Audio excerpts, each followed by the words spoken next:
Selamat pagi semuanya. Hari ini saya akan membacakan sebuah cerita Jataka yang menarik dan juga memiliki pesan moral yang sangat baik yang berjudul Kandina Jataka atau yang disebut juga Betapa Buruknya Panah Cinta. Suatu waktu di kerajaan Magadha, di saat raja memegang kekuasaan di Rajagaha, saat tanaman telah tumbuh, rusa-rusa berada dalam bahaya besar sehingga mereka pindah ke dalam hutan. Saat itu, seekor rusa jantan yang tinggal di dalam hutan tertarik pada seekor rusa betina yang datang dari tempat di sekitar pedesaan. Digerakkan oleh rasa cintanya, ia menemani rusa betina itu ketika kawanan rusa itu hendak kembali ke rumah mereka. Rusa betina itu berkata, "Tuan, kamu adalah seekor rusa gunung yang benar-benar hanya tinggal di hutan. Lingkungan di sekitar pedesaan penuh dengan bahaya dan resiko. Jadi, mohon jangan bergabung bersama kami." Namun, karena sangat menyukai rusa betina itu, ia memilih untuk pergi bersamanya, bukan tetap tinggal di hutan.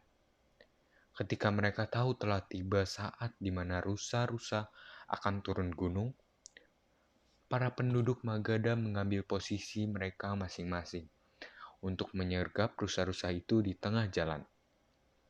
Di antara mereka, ada seorang pemburu yang sedang berbaring menanti di jalanan yang akan dilalui oleh rombongan itu. Mencium adanya manusia di tempat itu, rusa betina yang merasa curiga akan keberadaan pemburu yang akan menyergap mereka, meminta rusa gunung itu untuk berjalan di depan, sementara ia sendiri berjalan di belakangnya dengan jarak yang cukup jauh. Hanya dengan satu anak panah, pemburu itu membunuh rusa gunung jantan tersebut. Rusa betina yang melihat kejadian itu kabur secepat kilat.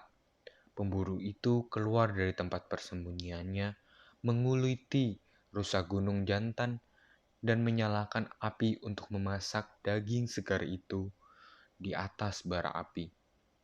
Setelah puas makan dan minum, ia membawa pulang sisa-sisa bangkai yang masih mengeluarkan darah itu dengan cara dikaitkan atau diikatkan di sebatang galah atau tongkat, agar anak-anaknya juga dapat menikmati daging tersebut ketika ia membawa pulang daging itu.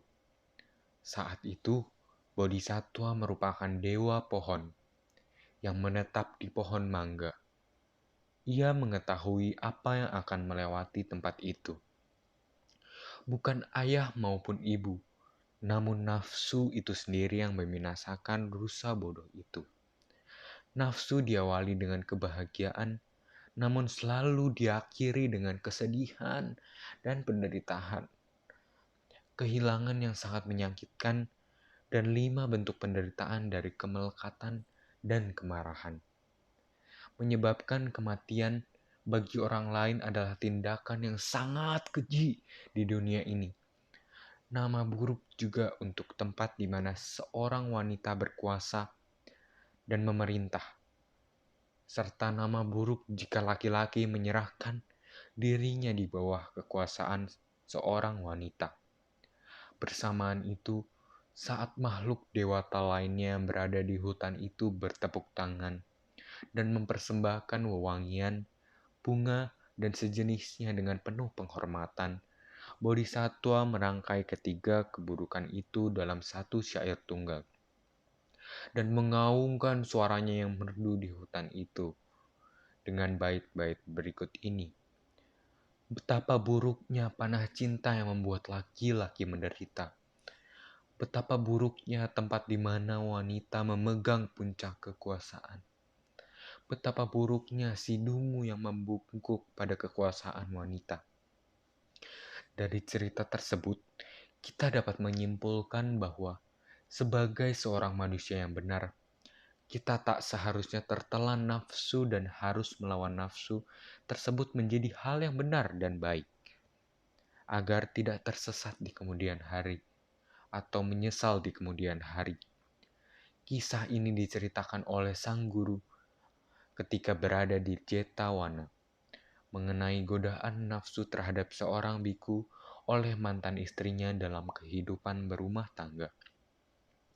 Para biku kemudian memohon Sang Buddha menjelaskan apa yang selama ini tidak diketahui mereka karena mereka kelahiran kembali. Saat ajarannya berakhir, sang guru membabarkan 4 kebenaran mulia, di mana pada akhir khotbah, biku yang tadinya menyesal itu mencapai tingkat kesucian Sotapanna. Setelah menyampaikan kisah tersebut, Sang Buddha mempertautkan kedua kisah dan menjelaskan tentang kelahiran tersebut. Pada waktu itu, kata sang guru, biku yang menyesal itu adalah rusa jantan. Istrinya saat ia masih merupakan perumah tangga adalah rusa betina. Dan saya sendiri adalah dewa pohon yang membabarkan kebenaran untuk menunjukkan keburukan dari nafsu. Terima kasih, sekian dari cerita yang saya sampaikan. Semoga makna dari cerita ini dapat tersampaikan dengan benar. Semoga bermanfaat dan mohon maaf apabila ada kata-kata yang kurang berkenan dan kata-kata yang salah. Saya ucapkan terima kasih kembali. Selamat siang, Namo Buddhaya.